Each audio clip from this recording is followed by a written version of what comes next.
All right, here we go, team. Clear back, please. Thank you, everyone. My line's clear, thank you. 10 on the top light.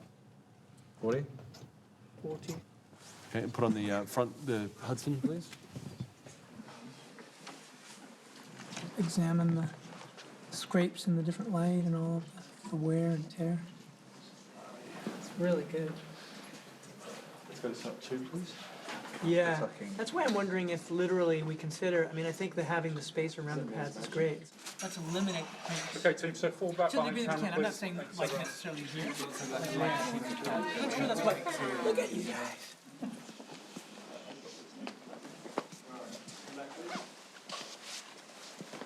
We're really doing this. Thank you. ridiculous. Let's roll camera, please. Oh my God, that is cool. Keep going forward.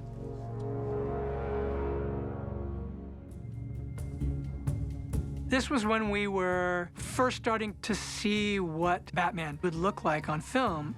You know, Rob just being able to stand there and figure out how it would feel to be Batman, and you could watch him transform. And we did the same thing to see Zoe in her suit. And so she came out, and then we had to see the two of them together. It was like this kind of like in-between worlds. Like we were almost there, but not quite. But it's cool because you kind of get a taste of what it will really be like on set. For the first time, you were really seeing what this version of these characters would look like, and you were seeing it being born right there in front of you. I find that really fun to try and find just a new way of doing something when, you know, a lot of your heroes have played it before. Yeah, and then the terror kicks in at the beginning of the terror. Rolling video. Here we go. Rehearsal at 6-0. I think that the Batman, it's one of those rare places where culture, popular culture, and art meets at its fullest. And it's almost like the more people reinterpret it, the space to reinvent it gets smaller, but I think it actually just gets more specific. The first conversation I had with Matt about it, I just knew there was something radically different from anything we'd seen in Batman movies before.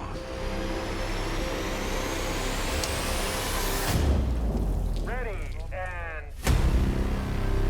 3, 2, 1, action!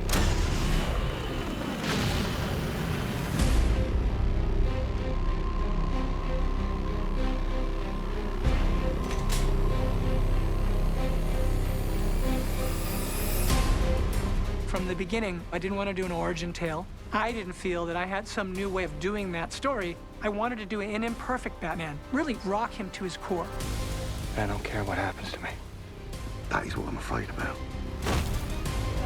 To not be in total control, who was being challenged by these crimes and who didn't know how to do all of these things yet. So you were seeing a Batman who was still becoming. Renewal is about growth now. Matt just had an angle on something. I mean, it's definitely made some bold stylistic choices, but also story choices as well. Even some of the major plot points, or even in the comics, they're just wholly original. Nolan did an incredible job with Batman. Zack Snyder did an incredible job. Schumacher, Burton. When you take this on, it's significant. You're terrified, and then you get over your terror and your fear, and you go, what are we trying to do? You better swing for the fences.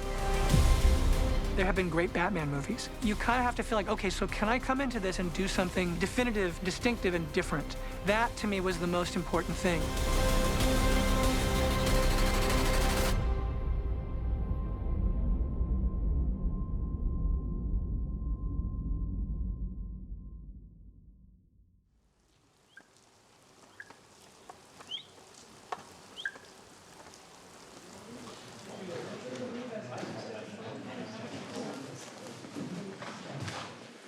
You've been through this physical exertion too, right? So you've just come away from all of that. Walk out here, walk up the stairs, it's doing things. All right, as soon as everybody's back in, we're ready. Speed. 17, okay, take 5. Action! Whoa, whoa, whoa, whoa, whoa, whoa, whoa, whoa, whoa. Police action. He's with me, officer. The first days of shooting, we started in the mayor's mansion. And it was one of these things that was really exciting, but it was also very scary because how does a masked man with a cape walk into a crime scene, and how do you make that feel real? And so these first days, they were really about figuring out how Batman sounded, how he moved, how he looked, how the other characters related to him. Thumb was severed. Killer may have taken it as a trophy. He was alive when it was cut off. Ecchymosis. Matt was very, very clear saying he wanted to make this a detective story, that right from the beginning. You know, so you think, okay, so he's the greatest detective in the world. What makes a good detective? You're basically someone who just is exceptionally observant. There's an element of being sort of like a savant or a witch doctor or something. You just have heightened senses. We actually went over in these first few days because we were just trying to figure out what does this Batman movie feel like? And shooting this scene was really, really challenging and ultimately set the tone of the whole movie. What's great about the series is that it's very much in the eye of the beholder. The storytelling has evolved, you know, since 1939 to today. In what Matt's done and what the Batman series has evolved into is not so much kind of a black and white good versus evil idea, but something a little bit more nuanced. Let's play a game, just me and you. Any of this mean anything to you? And in this case, allowing us to go back to the origins of the Batman, which is DC. It's Detective Comics. I wanted to lean hard into the noir side of the Batman and make him the world's greatest detective, because that's what he started as, right? And, you know, the Bob Kane, Bill Finger stories, they were really noir stories, and he was a detective, and he was solving crimes. There was something about doing it as a noir. I mean, even though Batman is always kind of a noir, but like it's never just fully committing to that world. I came up with the idea of having the character that he was interacting with, the case that he was involved with, being a new iteration of the Riddler. A character who was killing pillars of the society, but in the wake of these murders, he's revealing at the crime scenes through ciphers and puzzles the history of corruption in Gotham. And for me, what was important was that that case eventually starts to lead into Bruce Wayne, and the story would become very personal. And really, through the course of this story, he'd be challenged to become a better Batman. Greg, you all set, mate? Yes, mate. Good. Roll camera, please. Okay, so staring at us. Okay, then he goes off to your right.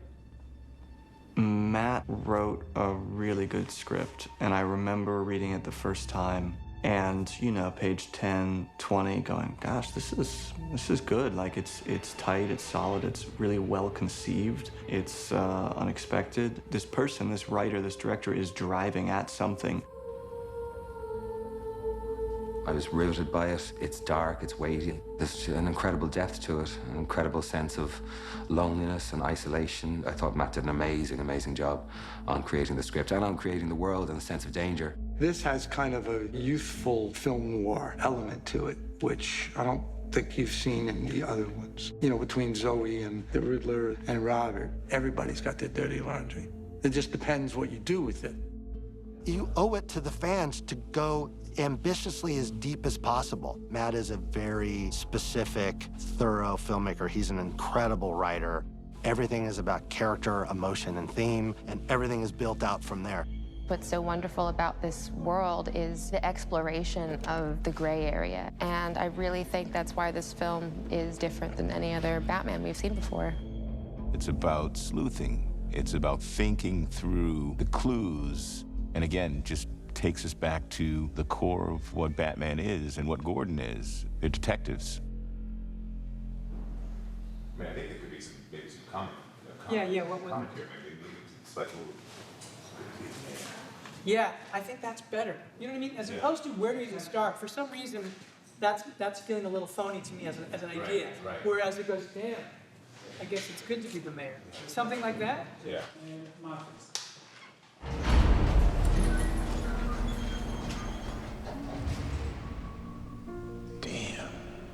Guess it's good to be the mayor.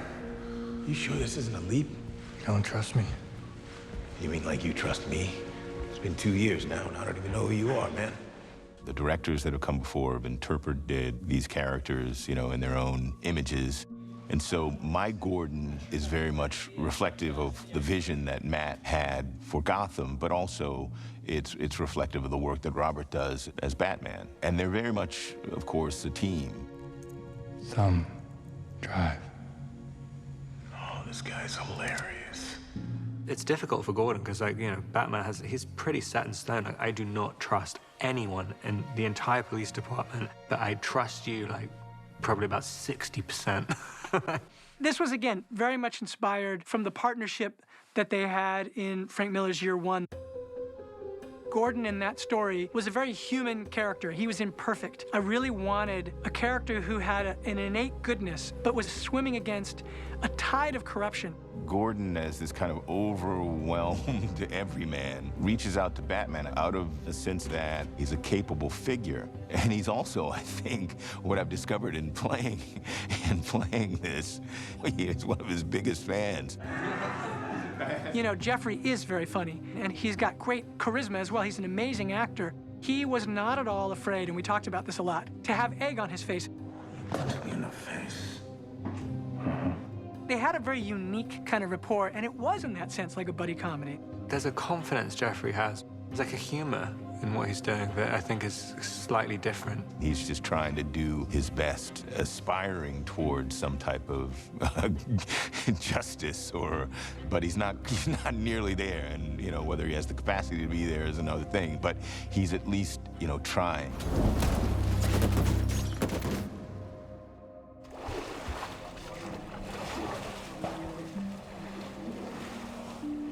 I just want to make sure that it's not spreading out in a mechanical way. I want to make sure so he's just kicked the out of this guy. And he looks up, and then it's like, I'm just trying to figure out how to read that moment. So take the last hit and look up at them, okay? Action.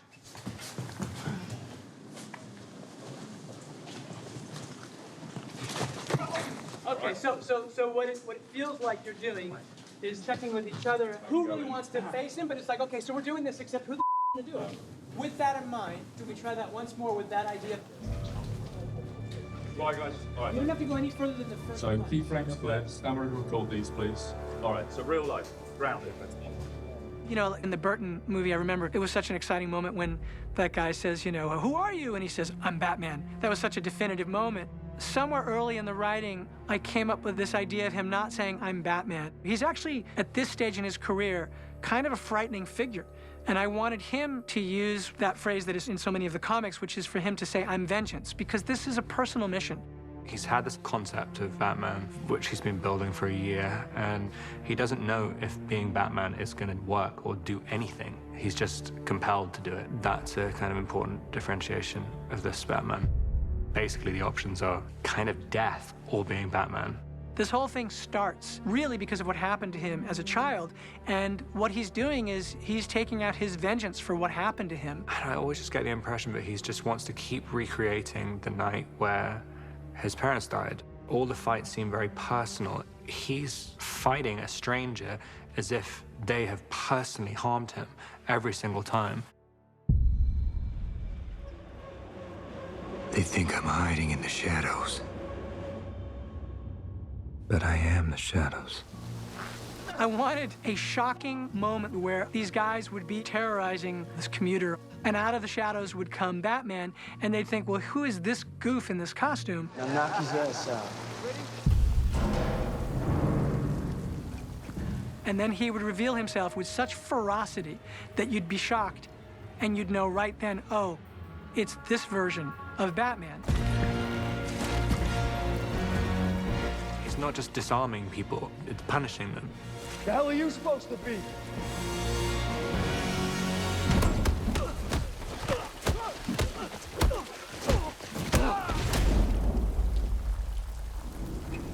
I'm Vengeance.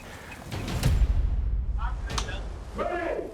Rolling! And 3, 2, 1, action!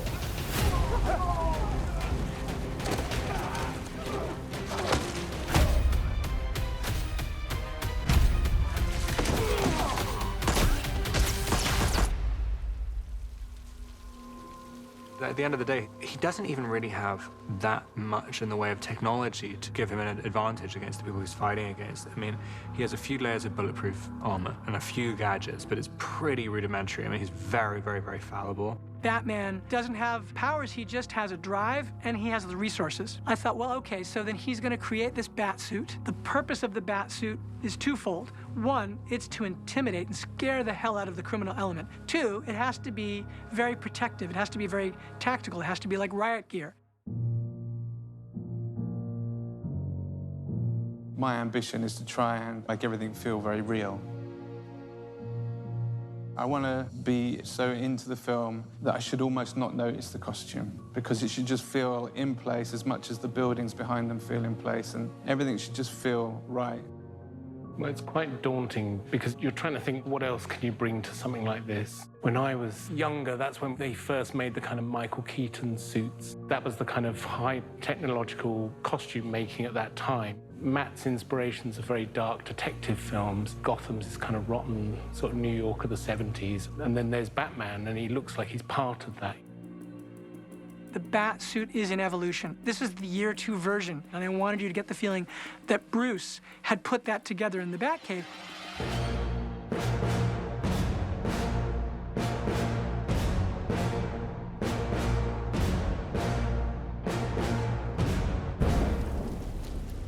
We'll have an initial conversation about the direction, what kind of feel it should be, the tone of the suit. So then Glyn will go away and kind of do some kind of exploratory drawings. Then we'll come back, then we'll discuss.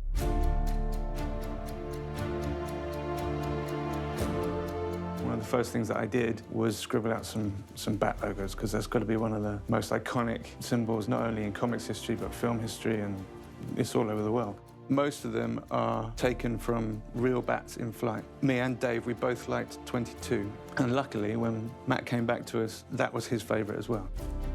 I wanted to see the seams. I wanted to see his suit had been scarred, and military gear was an inspiration for the crafting of it.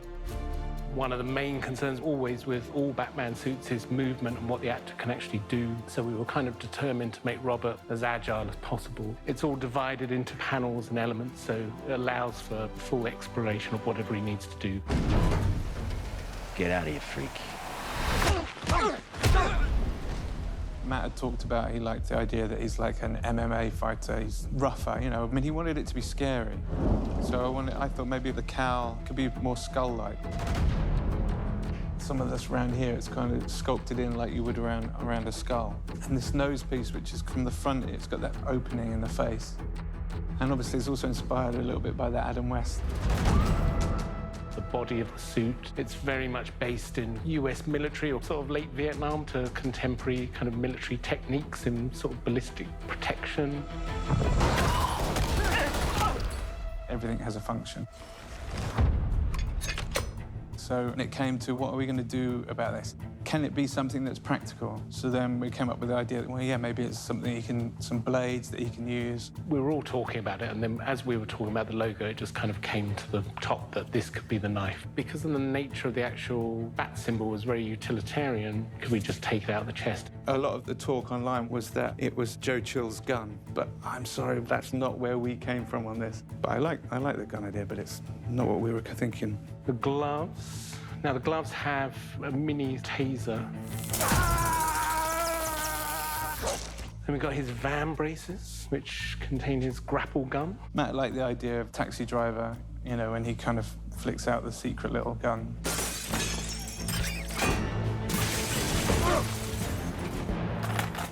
That's old school engineering, so he's able to fire his hooks. So that's eventually what gets deployed out. So this opens out and allows them to pull him up building in the classic way. It was fun to make, you know, the guys in the workshop do a great job. The first time I put it on, I mean, I'd been in the Batman Forever batsuit and realized you are basically a statue in there. And so the first time I put on this batsuit, there's so much more maneuverability that I was like, oh, wow. It's like wearing normal clothes of any kind. It's definitely not like wearing normal clothes at all. He looks great in the suit. It's crazy though when his jawline and everything, when you see him in the bat suit silhouetted, he looks like the comic. It just creates a magic and a masking of the Bruce Wayne identity in a way that's really powerful. I think it's a function of the design, but also a function of him as an actor. And I was saying to Dylan and Matt, I was like, wow, it is very transformative. It's just incredibly surreal sometimes, and you're like, wait, I'm actually doing this. The costume team is incredible on this film. I take quite a huge responsibility in effectively putting all those people's craft on screen.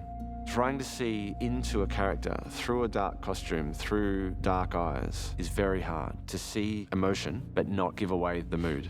Light is super important to me. It's one of the reasons why I love working with Greg. It's funny because we would look at different things and we'd look at the cowl, he'd turn a light on, and we'd both look at it, and when a certain light would come on, we'd go, oh, sad, no good. When we got really excited, we knew something was really exciting. We wanted to remind viewers about first Batmans, you know, the early comic books. The character that lurks in the shadows. From every single angle, we wanted to be able to take light away from his foreground, but to be able to recognize his silhouette. But within those silhouettes, you needed to see deep into Batman's character. So it became quite clear that we really needed to sort of skirt the line of fill light in the eyes, or no fill light in the eyes. Because not seeing into the soul of a character sometimes is more telling than seeing into the soul of a character. Finding that balance between seeing detail and not seeing detail, that was one of the big things that we explored very early on.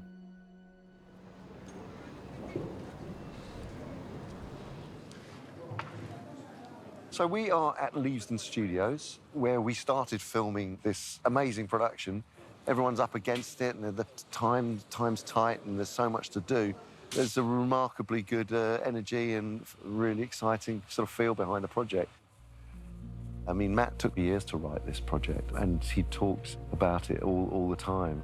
And so to come into another iconic story and to face all those challenges together, it's fantastic to see it finally coming together. Shall I take this as a good sign? What? Your attire. Is Bruce Wayne making an actual appearance?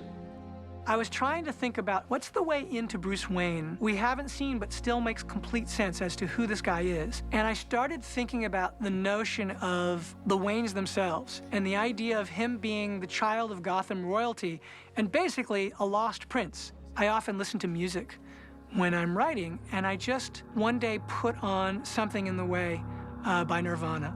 And there was something in the tone of that. I said, this connects to the movie. I don't know why, but this has to do with Bruce Wayne. I like the idea of a guy who's become like a rock star, and he's like a recluse who's in this decaying Wayne Manor. Welcome to Wayne Tower, to Wayne's World. Alfred is a bit of a stickler for order and precision, but Bruce isn't. This has become almost like a museum to Thomas and Martha, and Alfred has become the caretaker not only of this place, but of course the most precious cargo, which was Bruce himself. Alfred was the one who taught him how to defend himself as somebody who was former MI6. He tries to teach him how to be a man, and so he's partly responsible for what Bruce has become. He's a surrogate father who never chose to be a surrogate father. Bruce has taken the only thing Alfred thought he could teach him and just taken it to this extreme extent where now Alfred thinks he's going to die. He does carry with him this sense of survivor guilt, having been the bodyguard that actually let down Thomas Wayne and Martha, his mother. He feels deeply, deeply responsible. It's getting serious, Bruce. If this continues, it won't be long before you have nothing left.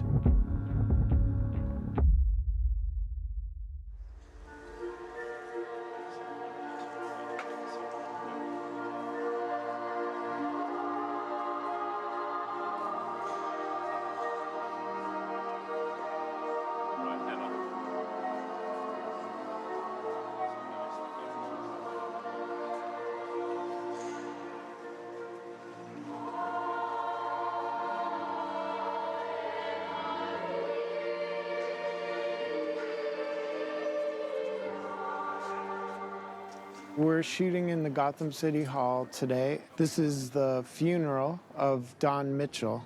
We got to design this centerpiece of the city. It's a hybrid set. We're establishing the exterior up in Liverpool, and then obviously this interior is our creation.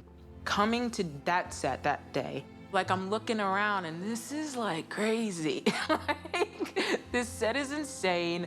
Bruce Wayne, why haven't you called me back? I'm Bella Real. During all of that, this is where we get a real sense of who Bella is, what she cares about and who she cares about. Your family has a history of philanthropy, but as far as I can tell, you're not doing anything. Excuse me, Chief. Can I talk to you? Gil Coulson is missing. What? Hasn't been heard from since last night. Edward Ashton and the Riddler, once he sees behind the curtain of how Gotham City has been working, you know, it's a deep betrayal. Unfortunately, he feels like he has to go to some pretty extreme lengths to be heard. The Riddler attaches a bomb to my neck and sets the stage for the big scene.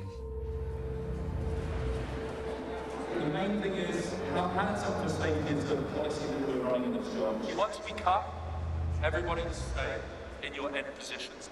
You will now actually see a vehicle come through, so please, everyone react on when that car comes through. Big scenes like that take a very long time. I remember we were filming in these hangars where they made Zeppelins, just like a huge number of extras and spectacle. There's a major action component to the scene. We're actually driving a car through the space. Good old-fashioned practical effects. Okay, team, stand by here, please. And let's be again. Let's be ready. There we go. We're rolling. Everyone set? And action. Sound. Sound. Marching around. Boom. Boom. Ah! Here comes the car! Action call!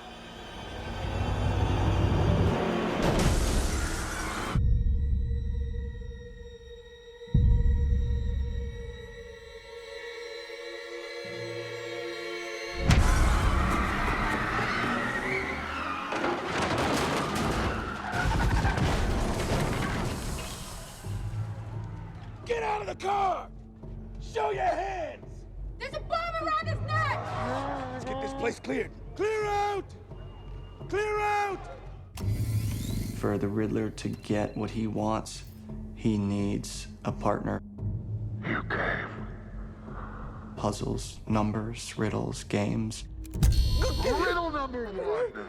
That's one of the only ways that he could escape. It can be cruel, poetic, or blind, but when it's denied, it's violence you may find. He needs the Batman to do some dirty work for him. Justice. Huh? The answer's justice. Yes! Justice! There's an incredible image at the end of Hush of the Riddler at this sort of chess match. And he's got this great smile, and he's kind of the puppet master. 20 seconds. Okay, guys, stand by, please. I feel like it's a little bit like that, maybe.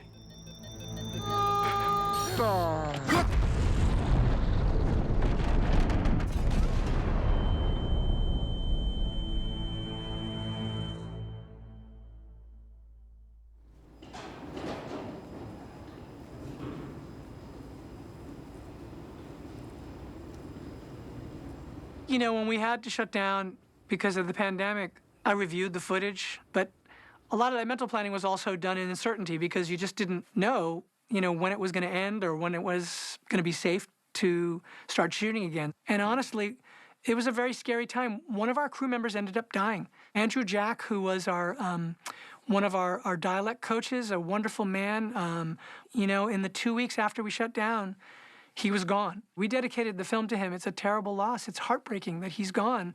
And I know so many people during the pandemic lost people close to them, and we were no different. And so we knew that in our shooting, we had to take this business deadly seriously, and we did.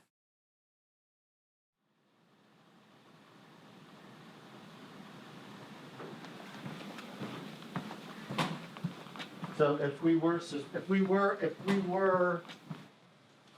superstitious, which we're not, but if we were, we would say this is a good time to start back up. Yeah, and next week they start at Prince, so do you mind maybe on for that, please?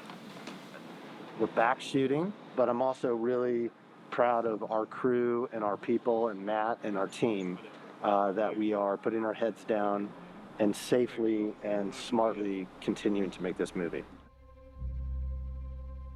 Making a movie of this scale in a normal world is a huge deal. But making it in the middle of a pandemic is, I mean, I don't know how. To get the wheels turning again of something of this scale is just huge. We're small right now. You know, we started with scenes with 2 people and we shot some really interesting things, but pretty soon we start getting outside, more people, extras, but again, we got a lot of people checking in place to just make sure we do it correctly. Hello, mate. How are you? Good. Why do you look so fresh? I have no idea. Good. So maybe it's your eyes are blurry because I don't feel it. Ready for Liverpool? Are you ready for Liverpool? I'm kind of looking forward to Liverpool. Yeah, it'll be good.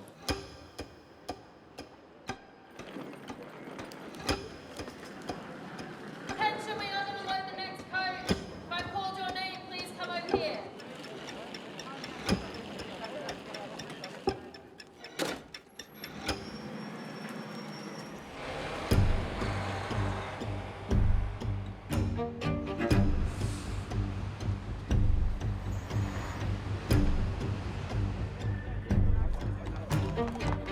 We are in Liverpool.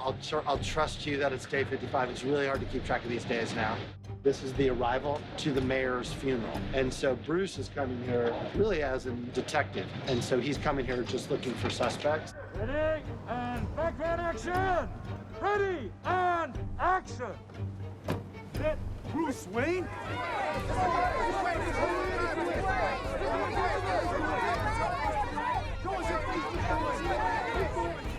Hey, some space here, will you, Slick? Go around. Brought out the one guy in the city more reclusive than me. Oz, you know Bruce Wayne? Wow, is that right? Carmine Falcone is one of the big reasons why this city is the way it is.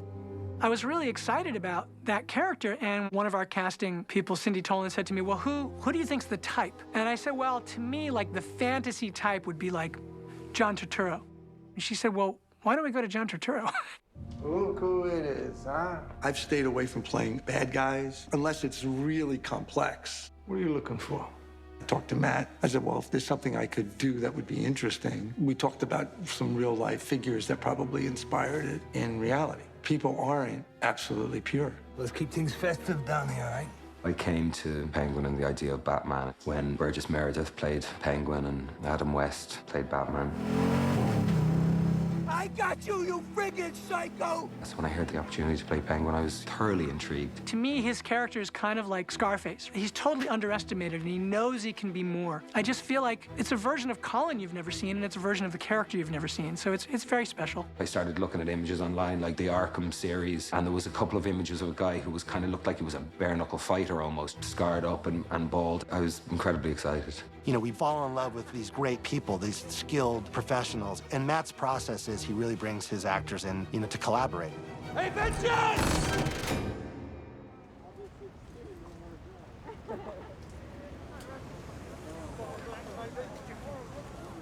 You know, so much of what you do when you're talking to actors is you're connecting with them personally.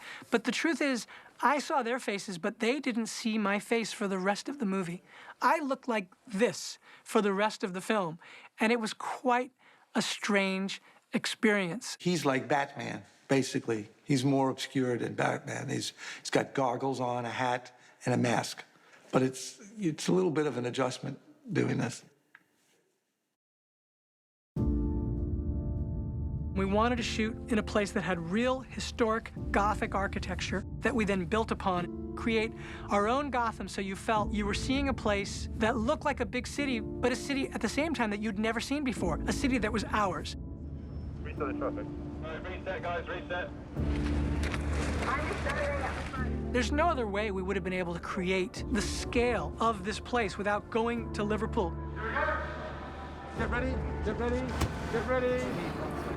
And they welcomed us there in this very special way. Roll video. And it was a very unique experience. Background. Action. Go, go, go, go, go.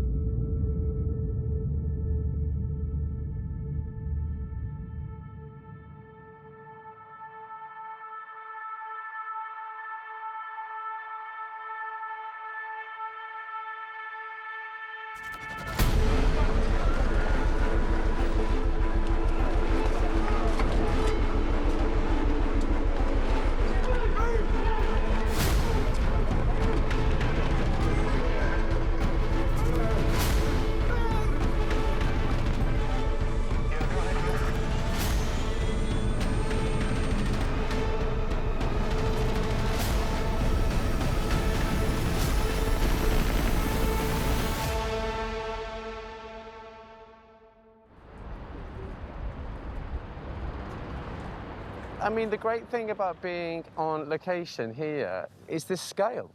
When I was a child and I was reading the comic books, that building there, that's exactly how I saw Gotham. And it's so funny to be standing here making the Batman, and that's my childhood right in front of me. My own kind of image of what Gotham actually looked like. We've come to do the opening shot, which is we're establishing Halloween. We've created these hot dog stands and these little Japanese kind of yatai tents where you can just go and grab some hot food. And nearly everything which is represented here is like there's a huge team actually behind me that helps gather all this stuff up. For this particular setup, it's taken about 3 or 4 days to do. So this is Tent City. The idea is just to make it look like a homeless city. The idea behind this stall is a donut sweet treat stall. So this is made by Jamie Wilkinson, who's a prop master. And so he, his perfect place is between the hot dog stalls. Yeah, it's good. Bob. This was the first set that Matt and I started talking about as we tried to develop the look of Gotham. So it was a global search. It just is like a perfect fit. And it really is just sort of an establishing moment. We see him moving through the city as the Drifter, and it's a real opening into the scale of Gotham. It's Halloween night, so we're feeling all that energy. All right, team, welcome. Welcome to Gotham Square. It's a fantastic set. It's a wonderful spectacle. Our plan of attack is we have a crane down the road there. That's our first setup. We have a lot of moving traffic, about 50 cars here that will be traveling. So we end with a crane shot of our Drifter riding down this street, as well as a Drifter rigged shot as well, which will be rigged before we get there this evening. All right. Good. Let's get Liverpool going. Well done, everybody. Thank you.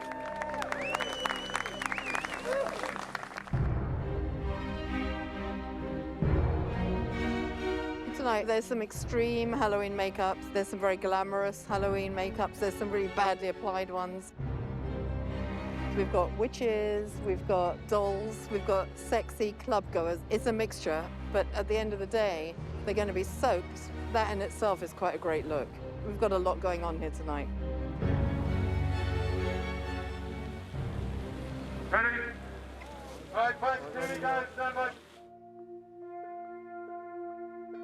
You can't walk through Gotham Square in your bat suit, or people will look at you and go like, well, there's that weird guy. When I was looking at the comics, I came across that sequence in Frank Miller and Dave Mazzucchelli's Year One, where Bruce, before he's Batman, creates this other alter ego, which is not Batman yet, it's the Drifter.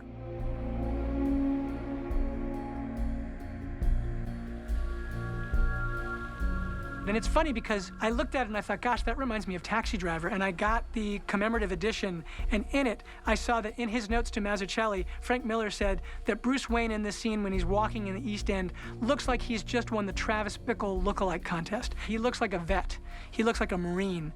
I mean, I always like the idea that this version of Batman is going into like a kind of public restroom to change into Batman. I mean, there's something so grimy and kind of rough about it. 2 years of nights have turned me into a nocturnal animal. It's another element of showing how handmade his version of Batman is. I mean, he's literally got the Batsuit in a bag when he's going around trying to be as nondescript as possible.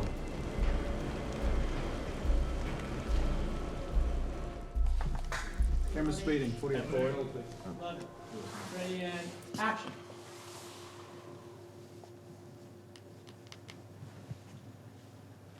Yeah, but what I'm saying is let it drip over. Let's have it drip over drip down. Yeah. Past the cheekbones.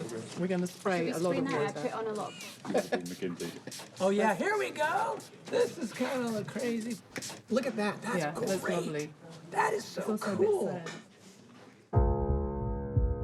When I was working on the script, toward the end, I just needed to do another pass to finish the third act and really land that. And I worked with another writer. And then he said to me, he goes, look, one thing that we've never seen, because when that cowl comes off, he's sweating under there. We've never seen the eye makeup. And he goes, if you did that, like, you'd be my hero. And I was like, all right, we're doing that. And so we put that dripping cowl makeup in there because that's one of the realities of Batman. Rob, he really wanted to push the workwear, the idea that that's what makes you most invisible in a modern crowd. He spoke about the dock workers in Manhattan and the kind of workwear they wear and how you just part in the crowd. Allowing that kind of grit felt like one more detail that felt fresh that you hadn't seen in the movies yet that we could do.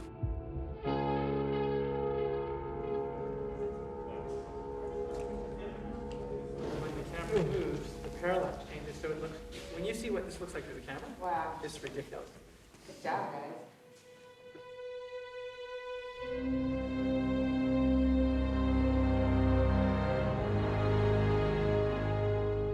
I wanted to do a scene where you see Batman and Selina looking out over the city. Greg Fraser mentioned to me he had started using this technology, the volume. We created a volume of light that was Gotham in a number of different locations. The idea is that the city streets below interacts into the faces of the characters.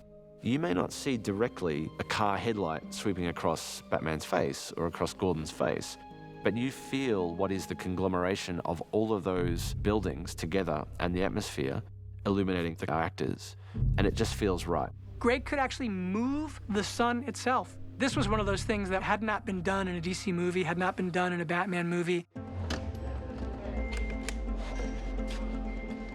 It's one more thing that creates not only a photographic reality, but it creates a kind of creative reality for the actors as well. The content here you see is a very deep environment. There's many, many moving pieces, and we're pushing it as much as we can. We started out working on the Falcone's loft environment, a loft over a bridge with moving traffic and a huge digital city. And then here we're doing the Searchlight building. After this, we've also got the cemetery. Other environments we've done are sort of a little bit more contained, slightly simpler open deserts. Here, it's a sea of detail. When we first sat down with the ILM guys, we said, look, we want moving clouds, we want animated traffic. And it was a thing that was a little bit bleeding edge for them. James and ILM and myself basically all had an opportunity to design this city. For me, it was very simple. I needed something that would do what I needed to do for light. From James's perspective, he needed something that would fulfill his vision of this incredible city that we're filming in. Then ILM then needed to help marry those two ideas together. Once we knew we were going to be shooting on screens, I think we quickly realized it was going to be really beneficial to us to have a location in the world that we could shoot plates on. So we found a location in Lower Manhattan that was the position of the skyscraper, and then sort of rebuilt the world around it. It's beautiful. It's beautiful technology. We wouldn't have been able to shoot that scene in any other way. It looked 100% like we were on the roof of this place. Maybe we're not so different after all. Who are you under there? Me and Rob had this emotional and romantic scene on a roof, and to really have the cityscape, it was a game changer. It was incredible what they were able to do. Just don't make any moves without me.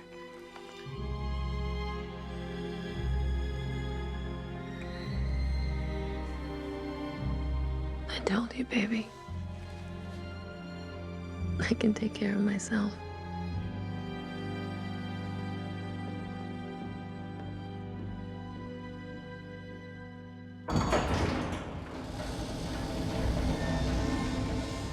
What have you done? Oh, you're really not as smart as I thought you were. And now it is time for retribution.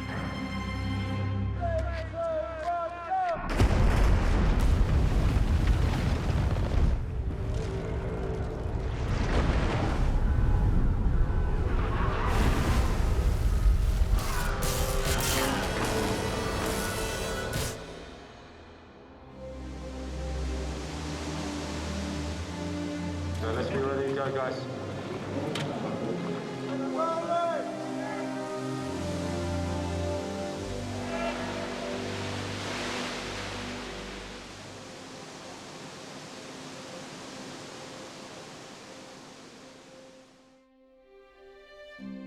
One of the things that was important to the story was that I knew that Batman needed to go through a kind of baptismal transformation. The city itself needed to go through that as well. When I was talking to James Chinlin, we started talking about New Orleans and the flooding that happened after Katrina and the kind of how harrowing it was. In my mind, I saw Gotham at the end and its buildings coming up out of the water. It's a potential new beginning, but that the city has had to go through something quite traumatic.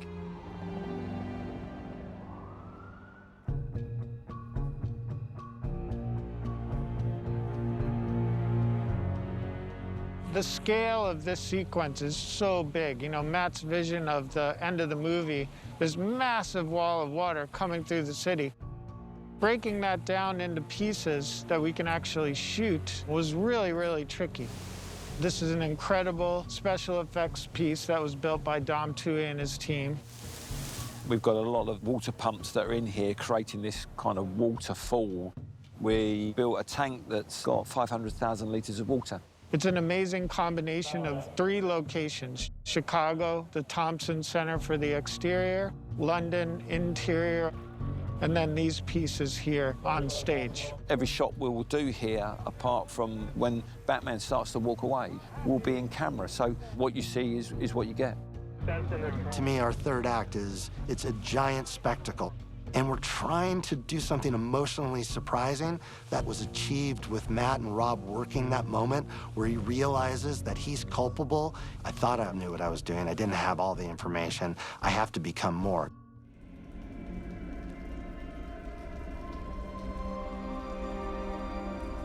I believe in Gotham. I believe in its promise. But too many have been left behind for too long. Sins of the father. It all started here. The idea of renewal. This was the path that described the history of the city and the history of corruption and how something that started off as a truly meant to help the city program from his father had been completely perverted. I think a lot of Batman stories ends with Batman believing that he's given hope to the city, that the symbol of Batman will create a brighter future.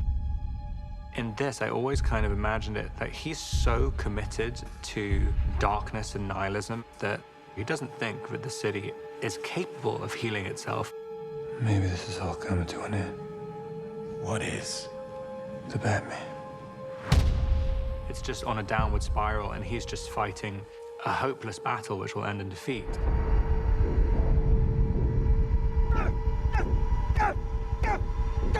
I wanted to get to a place where that message that he was projecting out would be reflected back to him, and that when it was, it rocks him to his core.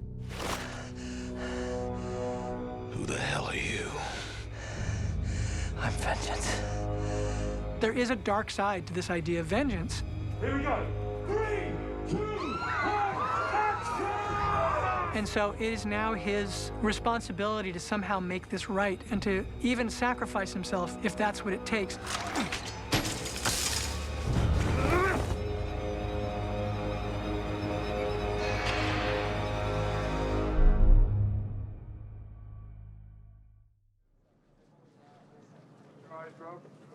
Okay, so we're going to start the water.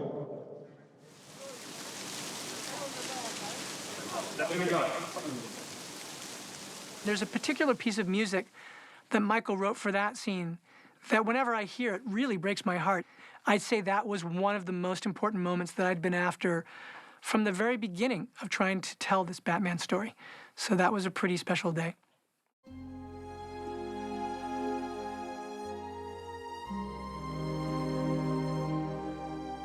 I just always liked the idea that at the end, it's actually the city which kind of opens up himself for a bit of hope.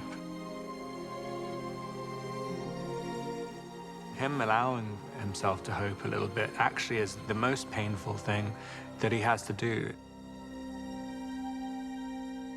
If he allows himself to think that, then there is a possibility of positive change.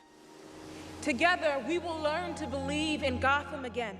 There are elements to these Batman stories that create a modern mythology that just plucks all the strings. And I think it's not so much that, you know, he's one thing or another, but that he's aspiring to be greater, aspiring to be better.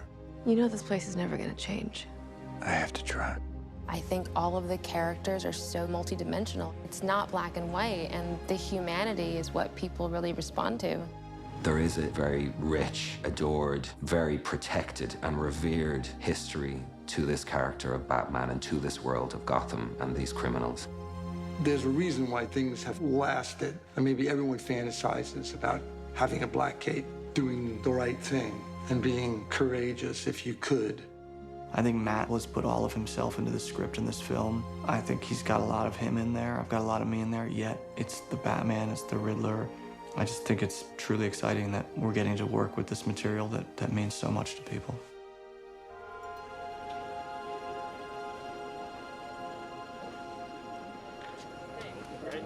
I think it's up. Oh, what do you do? You press that green button. This thing? Hello. This was a hard movie to make. By far the hardest thing I've ever been a part of. Never worked on anything so long where we're in production because of what we went through. I thank you from the bottom of my heart because I care so much about what we do. This movie means so much to me, but you guys showed me that you care just as much. Thank you so much. But yeah, from my end, thanks for putting Call it. They want to hear it's a wrap. Call it. Oh, I'm sorry. I was just giving another 15 minutes of overtime. Anyway, we don't need that. That's good. Yeah, ladies and gentlemen, congratulations. That is a wrap.